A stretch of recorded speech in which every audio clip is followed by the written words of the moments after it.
Okay. Yeah, Matthew, over to you. Manoj, can you mute everybody?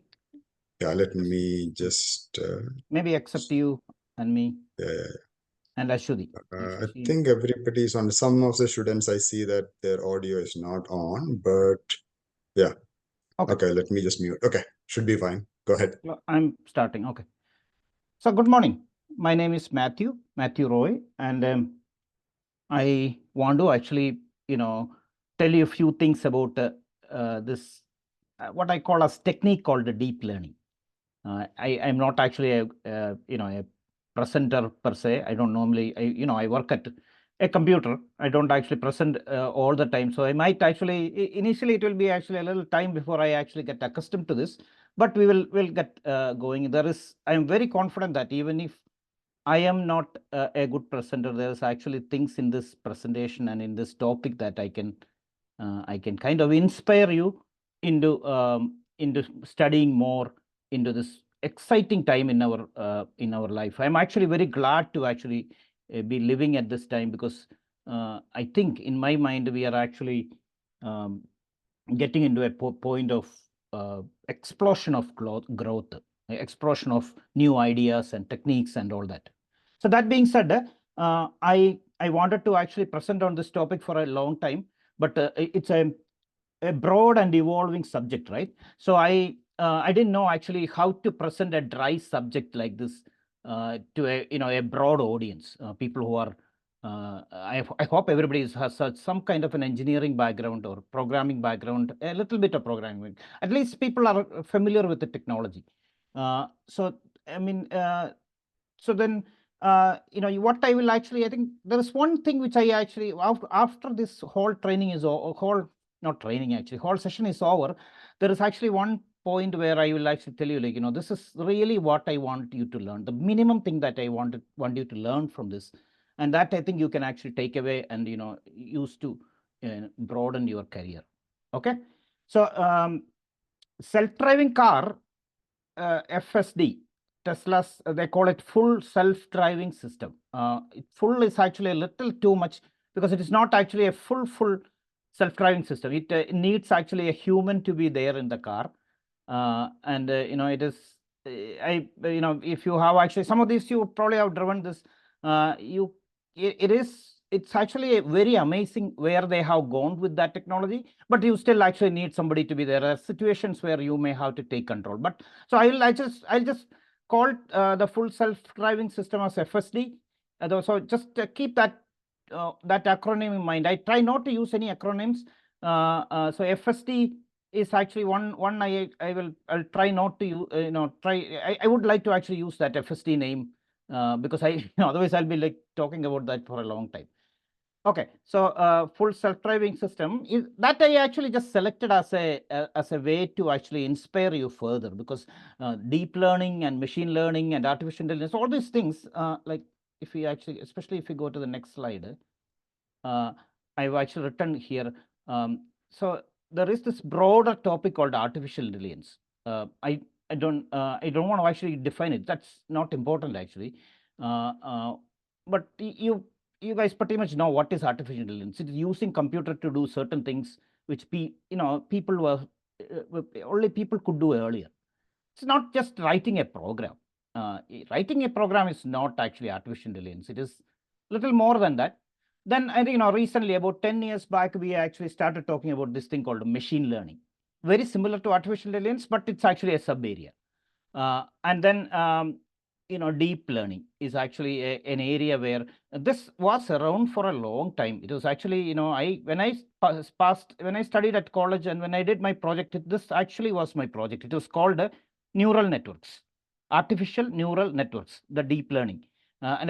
And I will actually, hopefully I will, when I actually go through the presentation, I'll say why that is called a deep learning and all that, some of these things in there. But it's what is called artificial neural networks. And a lot of people in, somebody who is studying in Trivandrum or, one of the Kerala engineering colleges, I'm sure that you will be actually hearing about neural networks for last 30 years. Then we actually have some examples. I have just put two examples in there. I'll talk more about that. One is actually self-driving cars. One is, the topic. I mean, in the big topic these days is this LLM, right? The large language models. It's also using the technology called deep learning, artificial neural networks, but it's actually gone into another level. I am not going to talk about LLM now. I mean, I think that we had a session there earlier. We could actually have a technical session later, but it's a topic of its own. What I am talking about is I'm going to talk about deep learning, but I'll use the example of Tesla's self-driving system. This is okay. Now, let me 1 second. So let me actually even just explain that, why I selected this topic. It is driving, right? I mean, people like cars and driving. So I was actually searching for a application of artificial neural network or deep learning that I want to present to people so that their interest is still there with me. I mean, that you won't sleep there.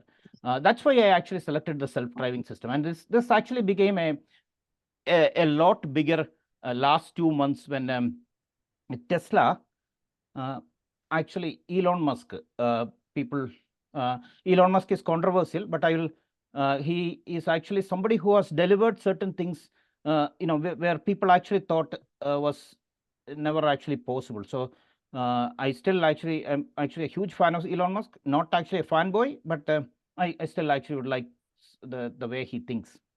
So this is actually the tweet that I want to start with. So Elon actually tweeted this when Tesla's full self-driving is actually ready. Now, see, Tesla had this for a long time. From 2016 onwards, they had full self-driving ready. But it was actually a bunch of code. That's what he's saying, actually. Vehicle control is the final piece of Tesla FSD AI puzzle that will reduce drop 300K lines of C++ control code by 2 orders of magnitude. Let me read that fully. It is these where I actually underlined. What does this mean? It will drop 300K magnitude of C++ control code. So what is it going to replace it with? So then it says it is training as I write this. What is it? It is training. Why is it training? Our progress is currently training compute constrained, not engineering constrained.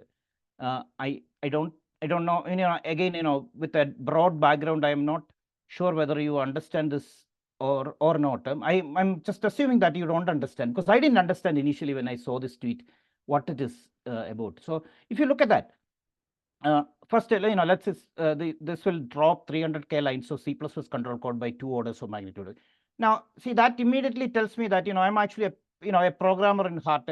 If you actually going to drop 300K lines of control code by 2 orders of magnitude, which means that, that code, the guy who is actually maintaining and writing that code is going to be jobless. It's okay.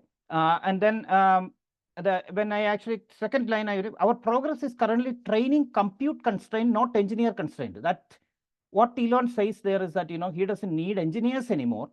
Not anymore, but, he's not constrained by engineers, number of engineers that he has. He is constrained by the training compute constraint. Why? Because we have actually so much compute capability here, right? I mean, we have so many computers, large computers, all cloud is there, unlimited computing capacity is there, but he's still training compute constrained. So anyway, this is actually the crux of this this presentation, this whole tweet. What we will do, and again, I just want to actually show people who are not familiar with the Tesla or full self-driving. This is what we are talking about. That steering, nobody is touching the steering.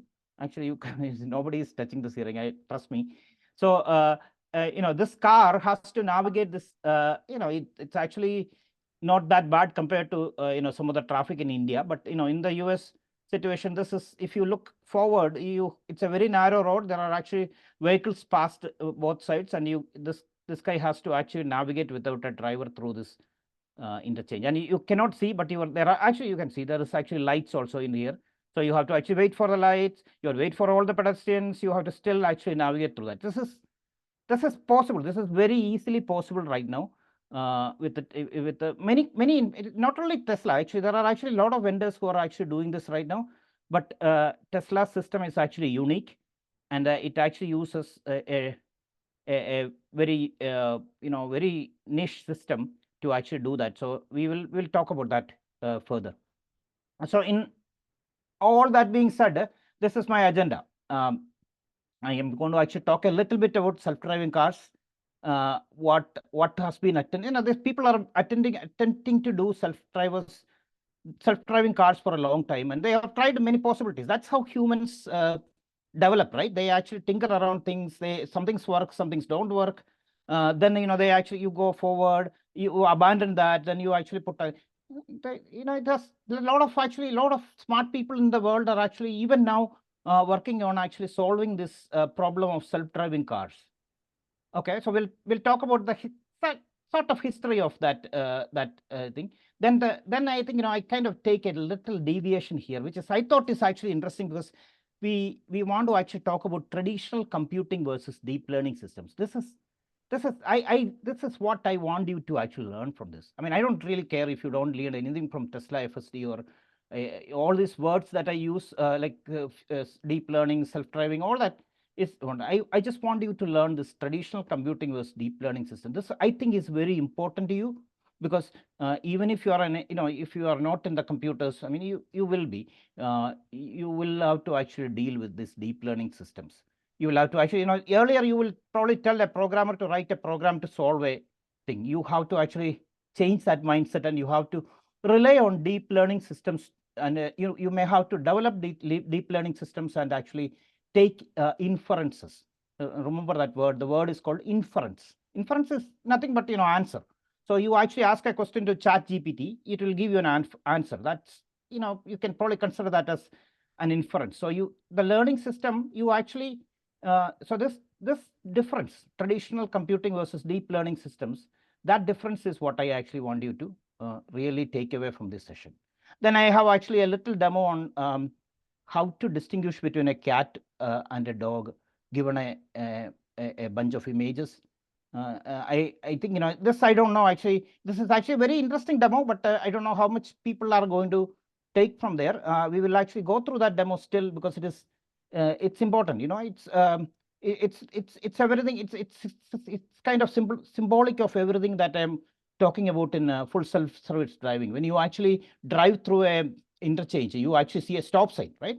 If you see that stop sign, you have to stop it, and all that is almost like this cat and dog. You actually see some other, you have to make sure that it's a stop sign. If somebody else put another poster or something like that, another board in there, you should distinguish between that board and a stop sign. So this is a simple image recognition problem using neural networks. I will actually show that demo, and then we after showing all this like little generic deep learning system demos, we will actually go back to Tesla and talk about how they solve the problem, and then I'll actually talk a little bit about the future with the deep learning. And I do have a lot of resources in this in this in this tutorial, I mean, in this presentation, that you can actually take away, and even actually a full free courses on deep learning systems. So that being said, I'm going to actually the next area. I don't have actually a lot of time to actually do questions and answers, but I think then maybe we will take few questions actually. But let's move forward though. This is actually, this is about teaching a car to drive, right? It's a story of teaching a car to drive. So earlier, like 2016, when people attempted to actually do full self-service driving, they actually found out that that's a very difficult problem to solve. Why? Because look at that. I mean, there's so many image situations, so many scenarios, so many conditions that are should not happen all the time, but they are important. And then overall, it's actually a very important thing. I mean, people die if you actually make a mistake. It's not like ChatGPT, right? You give ChatGPT gives you a different answer, it's okay. But here the problem is, this car is driving, there are pedestrians out there, drivers, passengers, everybody's safety also is into there. So this has to be exact. I mean, you cannot actually have a lot of room for error in here. So earlier, and let me actually, yeah. So a human, when I actually drive a car, I use my 2 movable cameras and with some training, right? I actually not 15 or 16 years, somebody actually gave you a car and gave you some rules. Then I actually went, all I have is this two cameras. And maybe my ears also, right? I listen to the sound also. These are my sensors, and with this limited sensors, we were able to learn the car, how to drive a car. We get into little incidents, but then we actually recover, and then we each of those incidents are actually in our brain. We actually learn about that. Learn is the key, right? We learn about incidents and we drive it. And I personally, I didn't drive in India. When I was in India, I was too afraid to drive. I'm an overthinker, so I actually never actually got into driving when I was in India. But when I came here, I learned, and I think I'm actually a very safe driver, very conservative driver. But I had to go to New Zealand once, and it's actually the other side. I don't even remember actually what side, but it's the opposite side of here where the driving is. And I struggled with it, but after 1 hour, I was actually okay. My brain, based on what I have seen in this country, it quickly adapted to what the driving conditions in the other country. And so that's exactly how we should be doing, right? I mean, instead, we went into this path. This is actually what this is. This car here is actually a company called Waymo. It's actually a Google pioneered company. It has in the top of this car is actually a bunch of control system here. A lot of cameras that you can see. There is actually the top W, that's actually a LiDAR. So the car has actually, I mean, it's okay. This car is probably $100,000 car. Very expensive for a car. I mean, a car normally goes for like 20 to 30K here.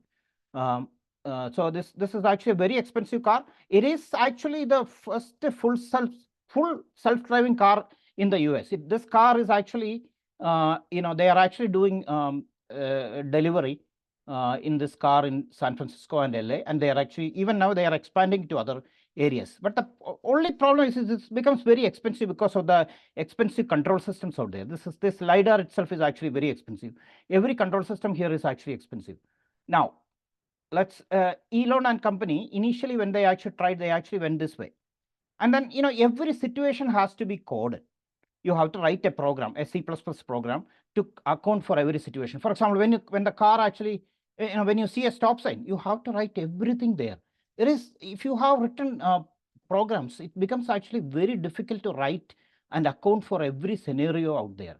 So keep that in mind, right? This car in general, I mean, they still have actually deep learning algorithms in certain systems. And there is actually Mercedes-Benz who also have actually a self-driving car. But what is unique about Tesla system? Tesla actually has Tesla has. Let me go back to this slide. So Tesla has this cameras in all around the car. There's no control system. There is no LiDAR, no radar or anything like that. It's actually a big camera. So it's 6 cameras shown here, but it's actually more than that. There's probably 14 or so cameras. Cameras are not that expensive. This is actually a very high resolution and highly reliable camera, but it's actually not very expensive. It's not as expensive as the control system. So this enabled Tesla to actually sell a car with full self-driving capability for about 30 to 40K. 40K. That's actually $40,000 US. This car is actually in the market, and it's a full self-driving capability. Now, thing is, they actually they used to have control systems before 2021. They actually made a big decision at that point. They said they decided that we are going to go back to the basics. That is the basics are actually this is the. If you actually this that I am talking about, a human drives a car reliably with the 2 movable cameras. Why can't we actually do that without this all these control systems out there with the cameras, right? So that was Elon's question to the hero of our story here, this person. His name is Ashok. Ashok Elluswamy. Ashok is actually the AI leader at Tesla. It's actually very inspiring to see Ashok actually doing this, because in my mind, this is what Tesla did is actually one of the greatest project in human history, because they actually made a very critical learning system work. So we'll actually go there. So in traditional programming that I actually did all my life, when somebody gives a problem, I actually write code. I use different languages, Python and all that, but Ashok and his team actually write C++ code to tell Tesla. This is just a situation I am just describing how the mindset has changed, to tell Tesla car to how to recognize a stop sign and stop, proceed with the caution, and all in rules. You have to write all that in rules. Stop the car, creep a little bit so that, and you look around and make sure everybody is in, then go. So in learning systems, what Ashok does is he actually uses a learning model and then feed it with a video of a car maneuvering a stop sign. So you are feeding actually videos of that situation to the car. You don't tell anything. I mean, you don't write any rules in there. You are actually feeding videos to the learning model and making the learning model learn. This is, I think, if this is actually, this boring slide is actually crux of my whole presentation. This change is happening, and whether you like it or not, this is going to actually hit you some point. This the concept of a learning model. So you don't write. I mean, this is all talk, but you don't have to write a lot of code to make a system. You actually you start with a learning model, a base learning model, and then train it to make it work. I'll just pause for a second. You just look at this and see how life is going to change for you what you are doing, because this learning model concept is going to come, and it will actually be. I mean, the problem earlier was that compute was actually slow. We didn't have actually enough compute capacity to do that. But now it's actually every day, I think the compute capacity is increasing, and once the capacity actually gets into a point where there is all kinds of things going to happen with the concept of the learning model. The way people think it's going to change. So that's actually, like, I hope you understand this. I have actually a lot of things after this, but I want to make sure that you guys understand this thing. I mean, till this time, engineering or IT or anything, anywhere computer programming is involved, you actually write all the rules. It may still be there. In certain situations, rules are important, but in many situations, you are going to use a learning model. So you have to actually understand the terms associated with the learning model. You have to actually, look how you actually rely on a learning model. So why I am actually so confident about this thing is because they are able to deliver a product based on a learning model that's super critical. That's actually one of the most complex, a problem that cannot really be solved by traditional programming. The full self-driving system, you can probably write 300,000 lines of code, and you still have situations. So for example, if Elon Musk and Ashok Elluswamy actually wanted to use Tesla in Indian situation or in Chinese situation, they have to write that program again and again, and or change that program in a different way, because that's not how the driving works in the US. Now it's easier, hopefully, to actually take the learning model to China, which is actually what Tesla is doing right now as we speak. Elon is talking to Chinese authorities, and they are actually training as we speak the learning model in China. So the car can actually drive. It's huge. It's unlike what we have done, anything we have done before. We are actually basically training the car to drive. I'll stop here. I can talk a lot about this, but I will actually just stop here. But this is where you want to think about what your life will be after this change happens. Okay, now I'll just explain this a little more because I have actually prepared diagrams for that. Like, for example, in the olden days, in my days, like the last 30 days, the 30 years of programming and computers and all that, you actually you write I'm sorry. So yeah, if you are a programmer, he creates a program. He writes all the rules. He actually takes the specifications, requirements, and all that, and then he actually writes a traditional program, Python or C++ or whatever. And then the user actually feeds it data, and then the answers are actually out, right? If there is a situation where the programmer has not created the rules, the program is unlikely to do anything. He will probably just give an error. And you have to actually change the program each time. This is okay. This actually worked for humanity for 30 years. But there are certain problems out there we cannot actually solve with this traditional program. You cannot keep writing code to account for all the situations. Now, let's move on and see the deep learning model. How that works. I mean, these are actually two around here. The green and the red are actually two situations. So I will explain that with the Tesla's example. But here, this is the trainer. There's no programmer here. Hopefully, there will be actually a programmer. But in this case, it is trainer. Trainer will feed the input data and answers to the deep learning model. So it's two things: input data and answers. You actually give them answers too. So once you actually give input data and answers, the deep learning model will learn by itself. It's a self-learning thing, right? So what is inside this black box? I'm not going to actually talk about that in this video because we don't have actually time. But this is actually a mathematical model, a statistical and mathematical, call it actually an empirical model.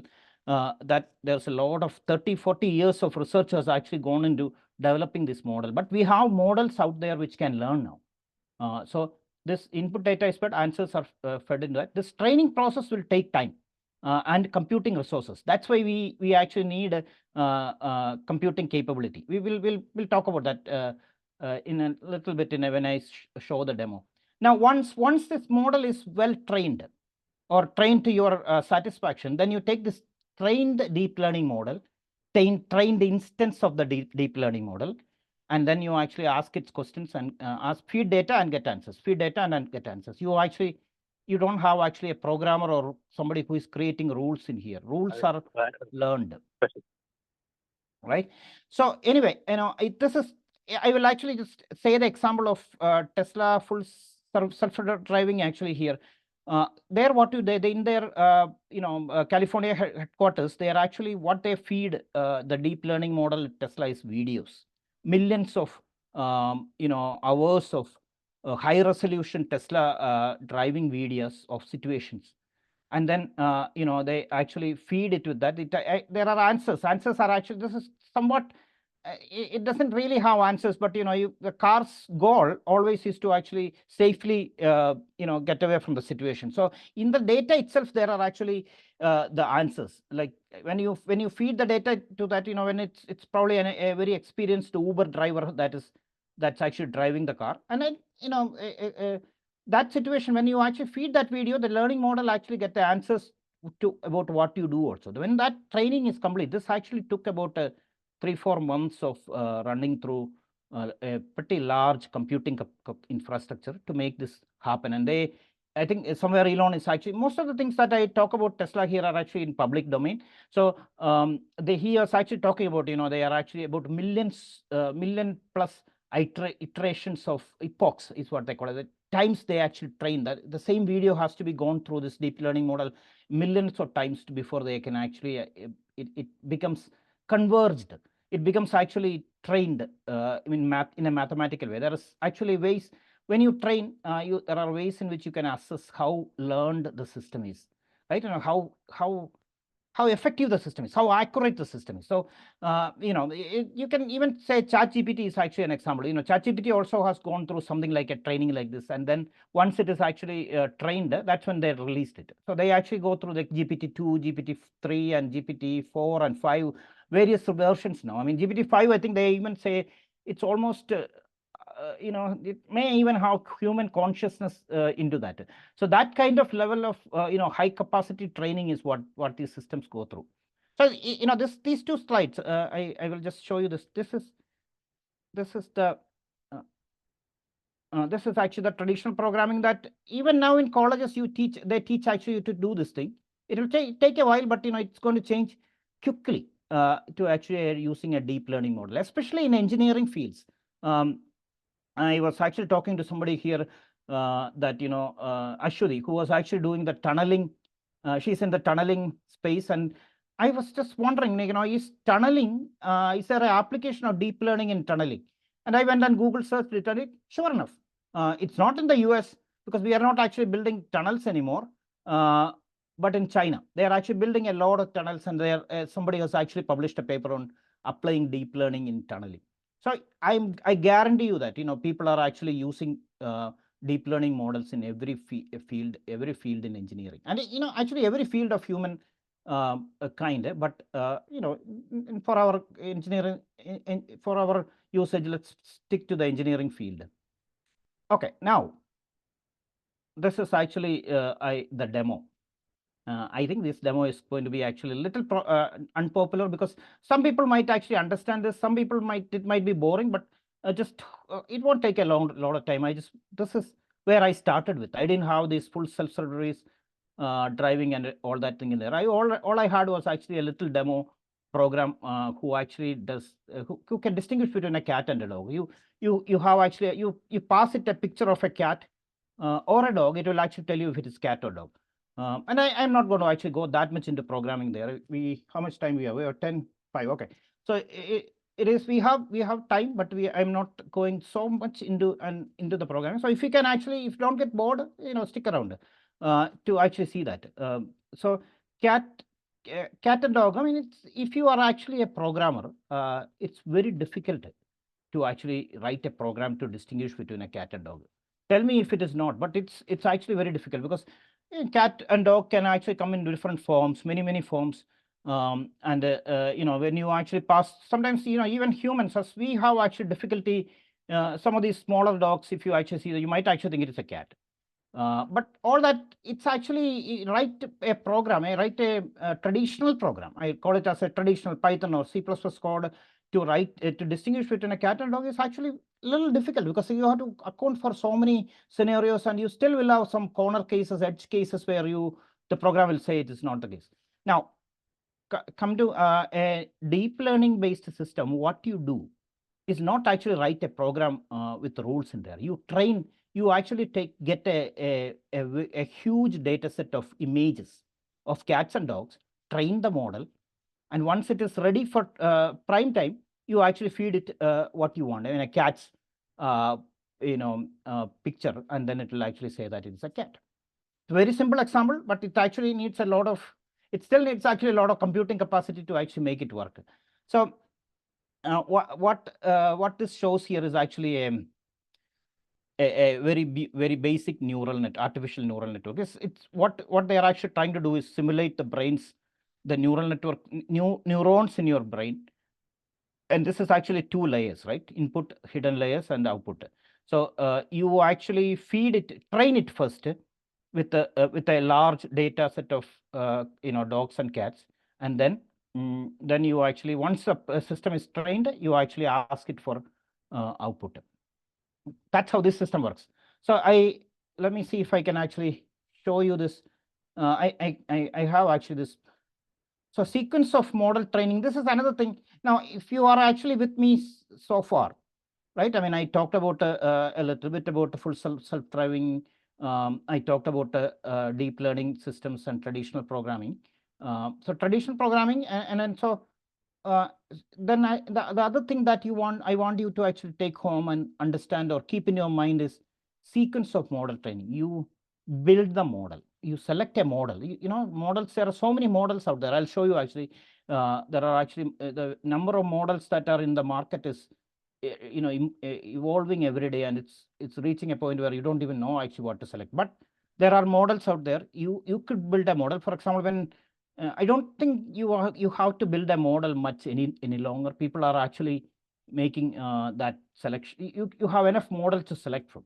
So you build the model, you train it with the data, and then you actually predict it or infer. Infer is actually the term that you use. It is probably a complex term, but in some fields like statistics and all that, it's actually used. So build, train, infer, right? Build, train, and infer. That's how you actually train a model. Now, before we go into the program, I quickly inspect a program that does this with cat and dogs. So you actually, in cat and dogs, what is happening is you build a model, then you train it with the cat and dog images. You have to get, let's say, millions of images with the cats and dogs, and then you predict. Then you actually ask, you give it actually a cat's image and ask him what is its it will tell you that it's actually 99% cat, right? So that's the next few slides might actually seem a little complicated, but I want to actually, if you actually stick with these three things, build, train, and infer, then you'll be okay. Okay. So this is actually technical, a little technical here. I am still not showing the program, but I have taken a screenshot of the program in a little. So there is, I think I should. What time is it? 10:09. So I have time. I'll show you one thing here. I am going to actually go away from the presentation here. Manoj or Ashwadi, if there is any problem or anything, just ask me. I'm going to actually go into a little. So let's reconnect it. This is what this is actually. If you are, I mean, this is again, people who are familiar with this kind of a thing, it's not a new thing for them. But for some of the people here, I just want to make sure that I give this a little thing that they can actually use. So this is actually, if you're used to Google, Google Documents, you probably don't know, but there is actually this thing called a more in here. And when you actually more in here, there's actually something called Google Collaboratory. Google Collaboratory is an environment where you can write simple code. For example, you could actually say print. This is Python. So right, a little program. And I think the thing about this is you don't have to actually install Python or anything like that. You can just execute this right here. It's going to connect here. See this connecting there? It's going to connect here and it'll actually execute the program and set HighM here. Now, what I wanted to show you was this execution here. This is actually this collaboratory these days is highly, highly tailored to neural network models. So for example, if I actually go into there and change the runtime type here, right? See this? When I change the runtime, there's actually two languages, Python and R. That's what they support these days. And then the hardware accelerator. This is actually important. And again, another little thing that I want, if you don't know already, I want you to learn. This is usually you execute things in CPUs. But here, when you actually training neural networks, you actually want to select a GPU.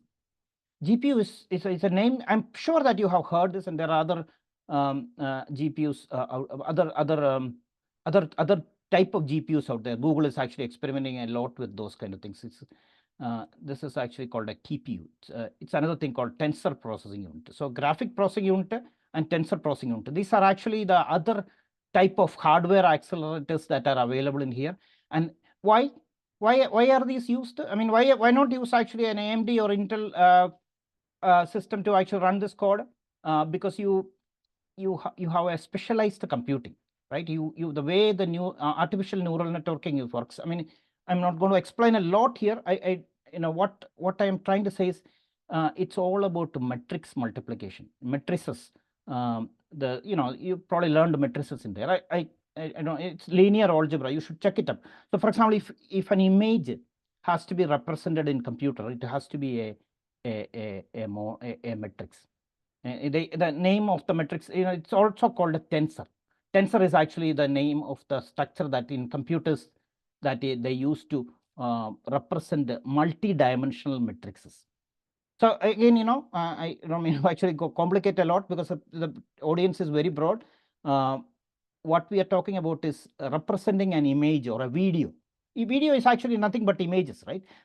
In a sequence. So when you actually an image or a video, you actually want to represent, you actually are talking about a matrix mathematics, linear algebra.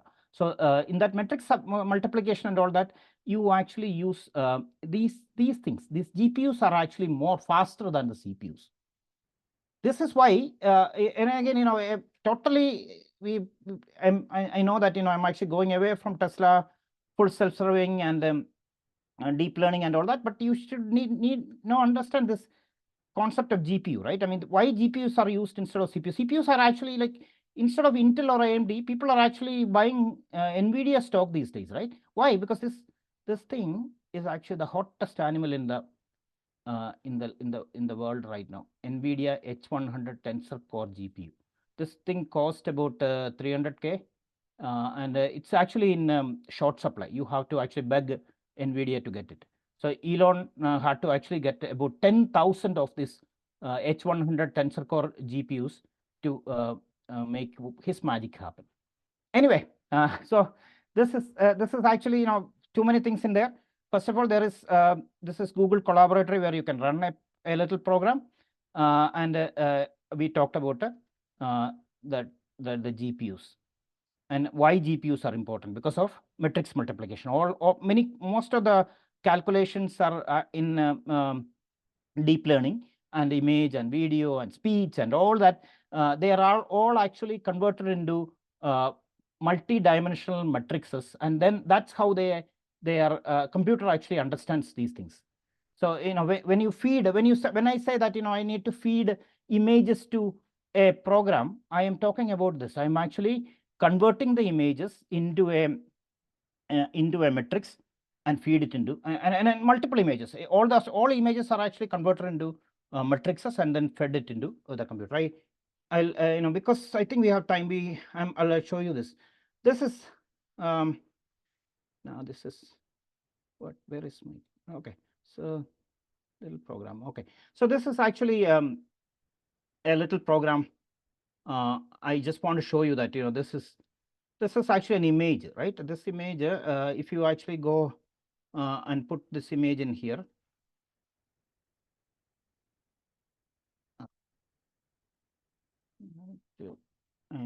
I'm switching around. I'm sorry, but I will actually get there.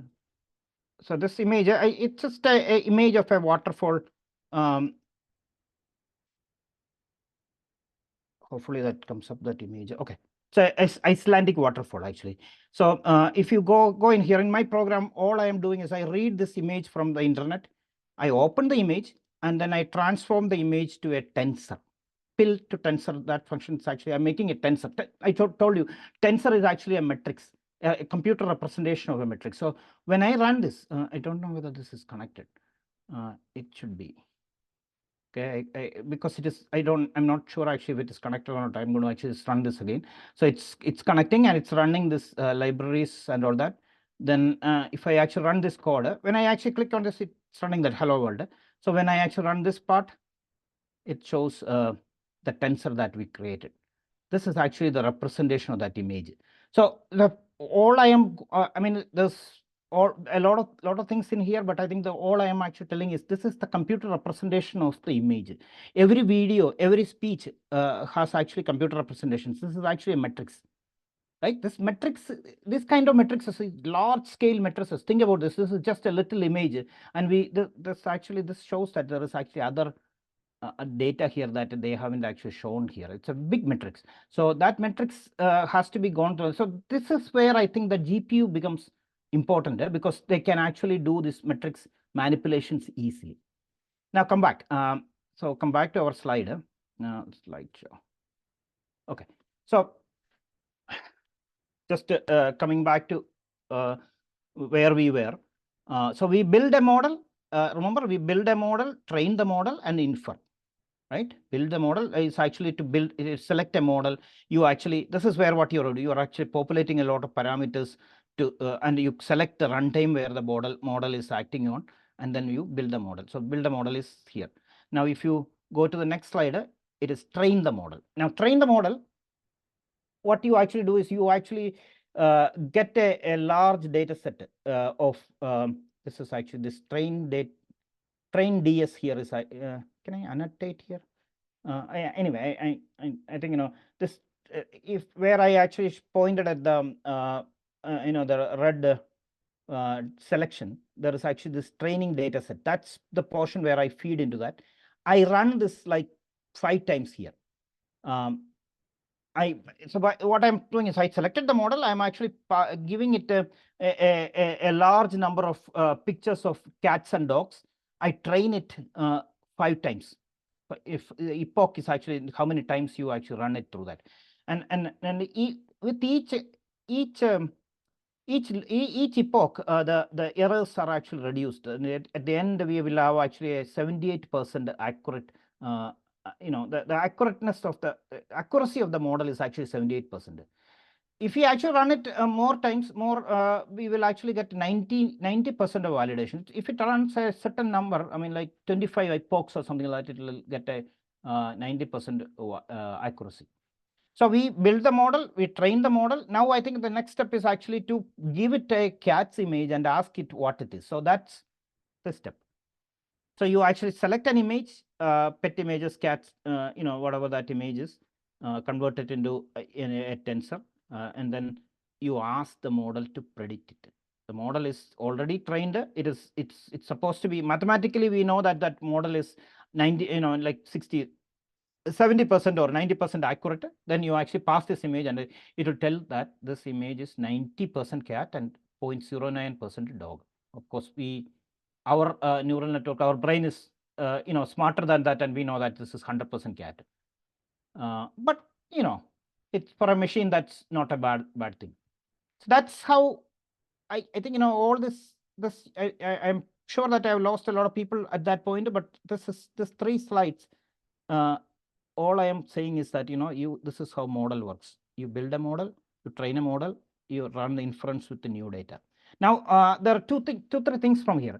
One is this model. If you actually give an image that is that's not in any of these data sets, like it's a image that you brought from internet, as long as it is in a certain resolution and certain guidelines. If it's a cat that is not actually fed into this image before, it will still actually infer that it as a cat.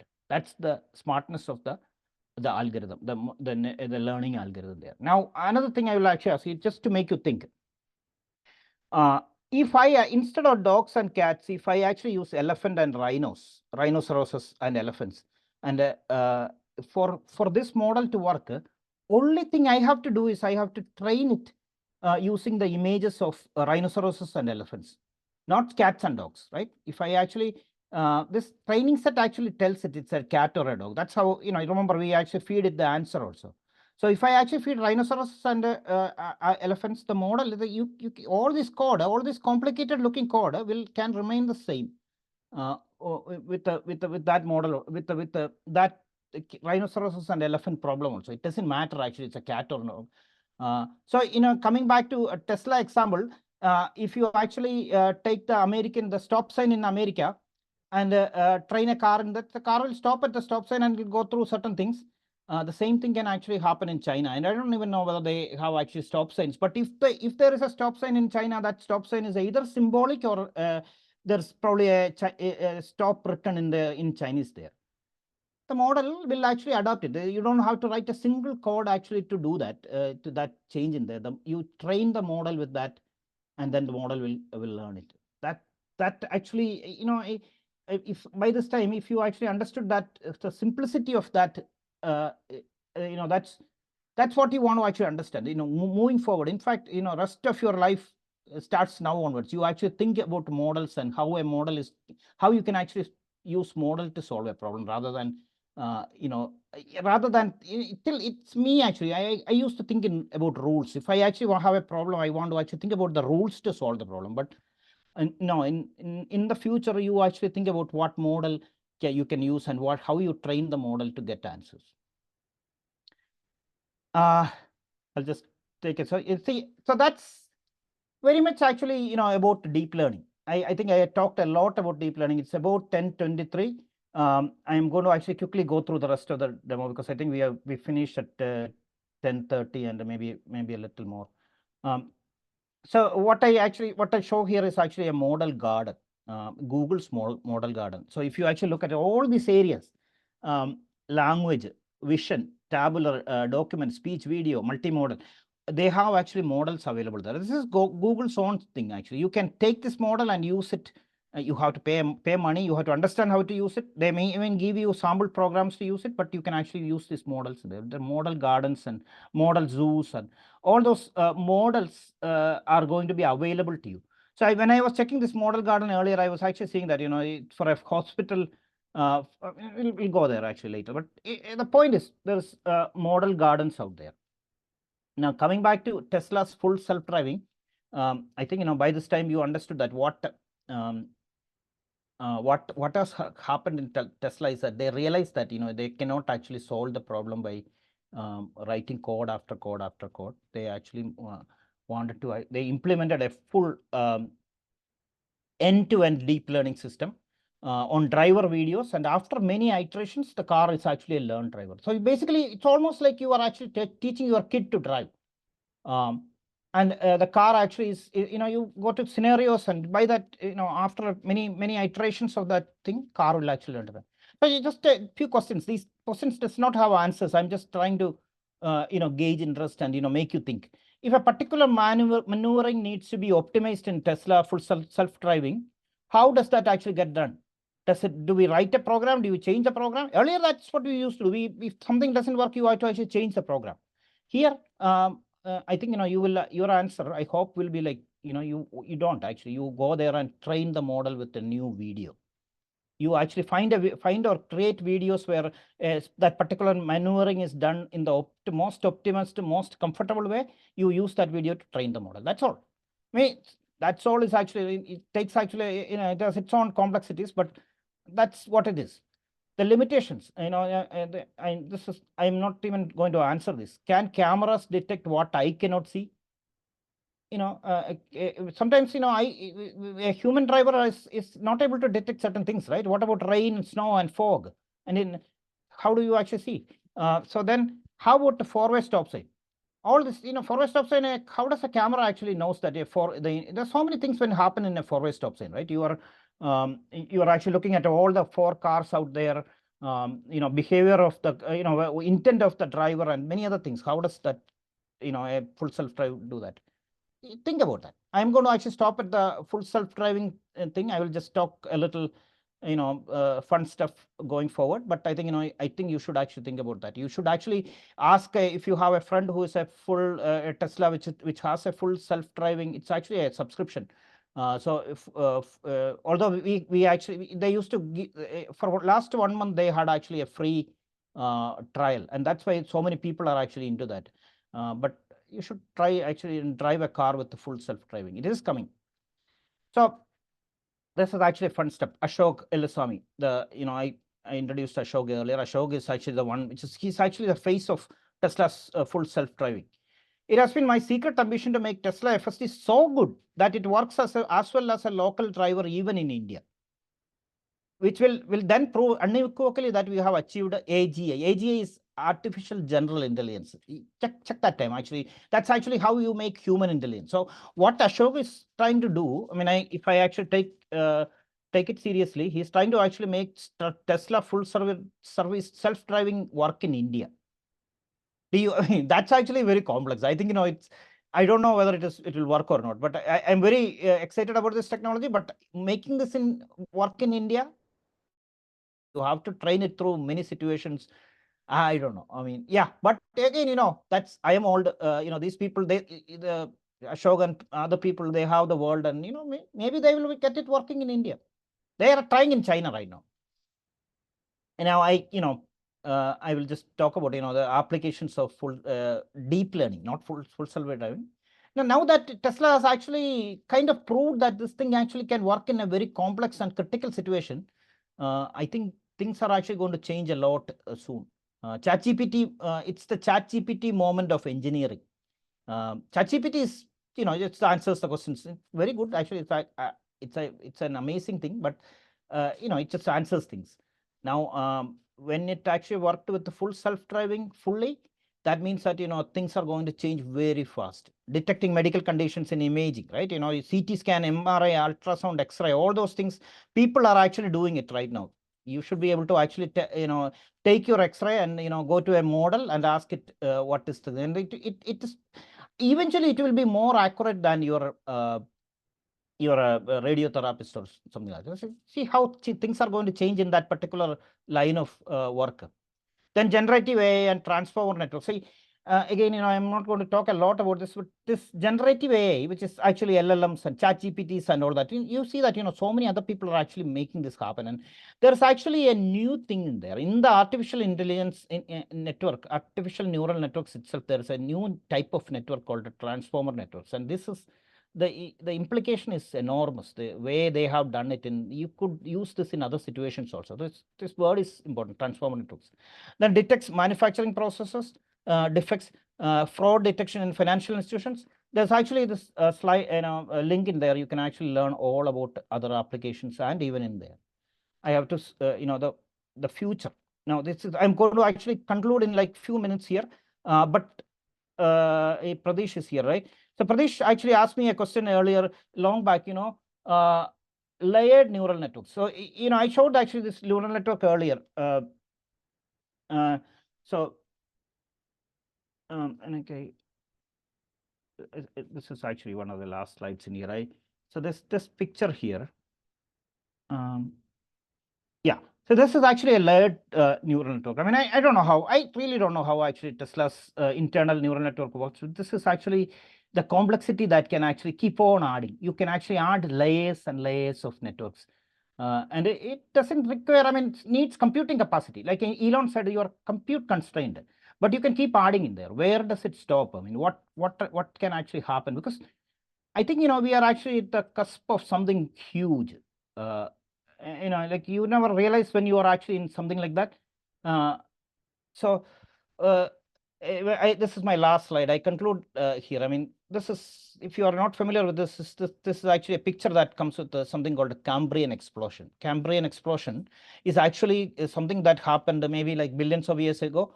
For a long time, things were like kind of stable. Everything was going on. There was little animals and small species and all that. But in the ocean, something happened immediately. And at that very 100 years or 100,000 years or something like that, immediately a lot of species started to appear.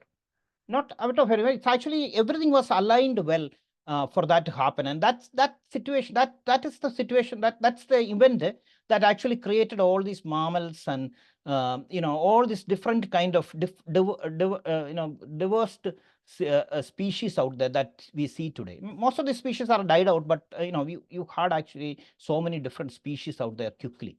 That's actually the concept called Cambrian explosion. So when certain things happen, there is no stoppage. It actually, it's almost like an explosion. It will actually end up creating other opportunities. So it's already 10:32. So I'm like, my time is over, but I'll just stop it here, but I'll just put it in there. We don't really know and where it is going to end up. For example, people ask me like, what are the job opportunities in artificial intelligence or neural networks or something like that? Can we actually learn this Python program and become an expert in there? I don't know. I mean, I don't really know. Actually, at least you could learn about and learn the terms and become an expert. Become aware of what is happening outside you. That may be actually the first step. But things are completely going to change. I have actually a lot of resources here. This Lex Friedman videos are actually very, very interesting. There are other courses, and some of these are actually very. I used my, in my own training in there. Then I have actually some demos in here for people who are not familiar with Tesla and Waymo and all that. But that's my session. I'll stop sharing. Manoj, up to you. Yeah. Thanks a lot, Matthew. This was a very interesting session. Going into the deep of the details, I know that there are different types of audience, but there were interesting points which might have been attractive to different set of people, right, based on their interest. And hopefully these things help you to think more. I know that these webinars are not intended to teach everything, but it's primarily to give an overview, an idea, to give some of the answers at a higher level. And you can always reach out to the experts, because these sessions are given by the experts in those respective areas who live and breathe those areas, right? So please reach out if you have more questions, especially students. These things will help you to be one step ahead of the game. So please feel free to reach out. And I know that we are on time. There are not much time for questions, but we will share the deck and the recording for the people who were not able to attend also. And there were some questions on the chat too from Rajesh about supervised learning, unsupervised, reinforced learning, etc. Probably we can, I don't know whether we have time for those. Yeah, so I don't know whether it's some of these things I don't really want to go in, because some of the resources that I have, for example, Rajesh was asking about the supervised and unsupervised and all that. It's there in the resources. It's probably difficult to actually give a little answer. Right? I don't want to actually answer that. Some of them I don't even know. But you know, these are actually terms. It's a good collection of terms in the area. Now, and then the resources that I have may actually go into that.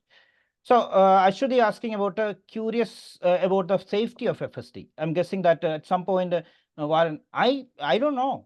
I mean, like, you know, safety of we never actually worried about the safety of things when humanity made a jump earlier, right? When we actually started making fire or you know, the invention of the wheel, we never actually worried about that. So I think, you know, we are actually at a point where we should worry about that too. But I don't think that should keep us from you know, that should not keep us from going forward.